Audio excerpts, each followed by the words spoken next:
नमस्कार दोस्तों, मैं अंकित सिंह। मैं आज करोल बाग आया हुआ हूँ। मैं आपसे यहाँ पे एक इंसिडेंट हुआ है। पानी भराव की वजह से कुछ छात्राओं की यहाँ पे कैजुअलिटी हुई है। ये भैया हैं हमारे पास, इनसे जानना चाहेंगे क्या हुआ है और क्या दिक्कतें रही हैं और प्रशासन उनका साथ दे रहा नहीं दे रहा है। भैया अपना नाम? मैं सूरज शुक्ला। ये बताइए क्या घटना हुई थी यहाँ पे भी? यहाँ दिक्कत ये है कि यहाँ बहुत ऑलमोस्ट पूरे दिल्ली में ही है, जो मैंने पुलिस को भी कहा और पुलिस ने मुझे कहा ये पूरे दिल्ली की संकट है। तो मतलब संकट है क्या, तो उसका समाधान नहीं किया जाएगा। यहाँ थोड़ी सी बारिश होती है। कल की बात बताता हूँ, कल आधे घंटे बारिश हुई और आधे घंटे बारिश बहुत ज़्यादा बारिश नहीं होती है। आधे घंटे बारिश हुई है, मैं आपको वीडियो शेयर कर दूँगा। आधे घंटे में ऑलमोस्ट इतनी पानी बाजीराम के पास पड़ी थी, इतनी। और यहाँ से गाड़ी गई, इनका जो रावा है इसका गेट है, उस गेट को तोड़ा है और वो गेट टूट करके यहाँ से जितनी पानी थी सारी की सारी चली गई बेसमेंट। अब दो तीन बातें आ रही है कि इन्होंने फिंगर प्रिंटिंग लगा रखी थी, मतलब लाइब्रेरी है इनके नीचे, तो उसमें फिंगर प्रिंटिंग लगा रखी थी। जैसे ही गेट टूटी, किसी ने करंट ऑफ कर दिया तो फिंगर प्रिंटिंग काम नहीं करा।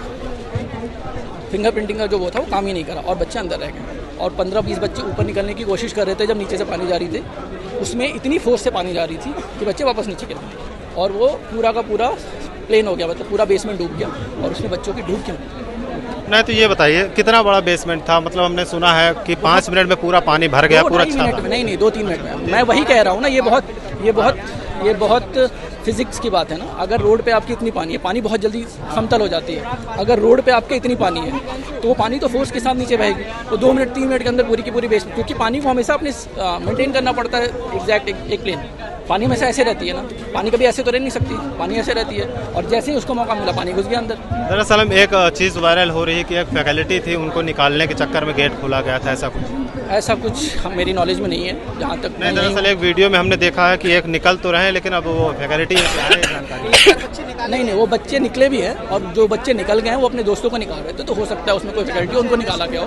ऐसा कुछ नहीं है कि फैकल्टी को निकालने के लिए तोड़ी गई है। अच्छा, नॉर्मल पानी तो कैजुअलिटी का यहाँ पे क्या? वही बात है, ये पुलिस वाले कह रहे हैं कैजुअलिटी 3 है। हम यहाँ रात से बैठे हुए हैं, हमने काउंट करा यहाँ कम से कम 3 से 4 एम्बुलेंस पहले स्टार्टिंग में 3 बॉडी लेके गई हैं। उसके बाद रात में अराउंड 1 से 2-3 बजे के आसपास 4 से 5 एम्बुलेंस आई है और इन्होंने पन्नी से ढक दिया पूरी। तो क्या करने आई थी 4 से 5 एम्बुलेंस?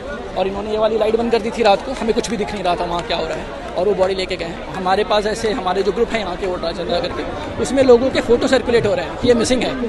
अगर वो बंदा मिसिंग है, इन्होंने दिया है 3 लोगों का नाम जिनकी मृत्यु हो चुकी है, उसके अलावा जितने लोग मिसिंग हैं 3 से 4 नाम 5 नाम जो हमारे अकाउंट पे फ्लोट कर रहा है, वो बच्चे कहाँ हैं? अब हम छोटे 2-3 साल के बच्चे तो है नहीं कि हम कहीं गुम हो जाएंगे। हम 28-25 जो भी यहाँ आया है, कम से कम 22 साल का है वो, तो उसको इतना तो होगा ना कि कम्युनिकेट करेगा। अगर आप एक दिन से कम्युनिकेट नहीं कर रहे हो तो कहाँ? और ऐसा भी नहीं है कि यहाँ पर किसी नदी के फ्लो से किसी की क्या बोलते हैं मृत्यु हो गई और लोग बह के चले गए। अगर आपकी 2x2 के रूम में पानी जमा होती है तो अगर बच्चे तो वहीं रहेंगे ना, ऐसा तो नहीं वो बह जाएंगे कहीं। अगर वो बच्चे मिसिंग है तो बच्चे गए कहाँ? ये बताइए यहाँ पे सीवर लाइन वगैरह यहाँ पे मैंने भी देखा बहुत ख़राब है ये। मैं बहुत साल से यहाँ रह रहा हूँ, 2018-19 के आसपास से यहाँ रह रहा हूँ। यहाँ पर थोड़ी सी बारिश होती है, थोड़ी सी बारिश तो इतनी पानी आ जाती है और जैसे ही ज़्यादा बारिश होती है कमर तक बारिश आ जाती है। मैं आपको इसका मतलब जिम्मेदार यहाँ MCD और दिल्ली सरकार? यहाँ जिम्मेदार यहाँ की जितने कोचिंग माफिया है, वो जब 3 से 4 लाख हमसे लेते हैं तो उसमें नीचे कुछ बच्चों की जिम्मेदारी भी उनकी बनती है। आप ऐसा नहीं है ना 40-50 हज़ार रुपये में सब ठीक कर रहे हो, आप 3 से 4 लाख रुपये ले रहे हो एक बच्चे से। 3 से 4 लाख कमाने में लोगों के बाप की रीढ़ टूट जाती है। आप 3 से 4 लाख ले रहे हो, उसके बाद ये हालत हो रखा है कि आप एक मुझे बात बताइए, अगर आप लाइब्रेरी में बैठे हो और आप बाहर निकलते हो, आपको दिख रहा है बहुत बारिश हो रही है, आप क्या करोगे? वापस जाओगे ना। ये तो सबसे सेफेस्ट ऑप्शन है। जब सबसे सेफेस्ट ऑप्शन में आपकी डेथ हो रही है तो आप किस चीज़ पे भरोसा करोगे? कोई भी सेन इंसान बाहर नहीं निकलेगा कि बारिश हो रही है, अंदर जाएगा। और आपका कंस्ट्रक्शन इतना गंदा है कि बच्चे निकल नहीं पाए। आप सोच रहे हो तड़प के मरना कितनी गंदी बात होती है। तो गाड़ी के टकराहट की वजह से गाड़ी की कोई टकराहट नहीं, गाड़ी नॉर्मल पार हो रहा था, उससे पानी का फ्लो ज़्यादा हो गया, पानी के फ्लो से गेट टूट गई, गाड़ी कोई टकराई नहीं। अब रोड पे तो गाड़ी चलेगी। संस्थान ने बात करने की कोशिश करी आप? कोई नहीं करे, ये कह रहे हैं कि मेरी बात हुई है, ये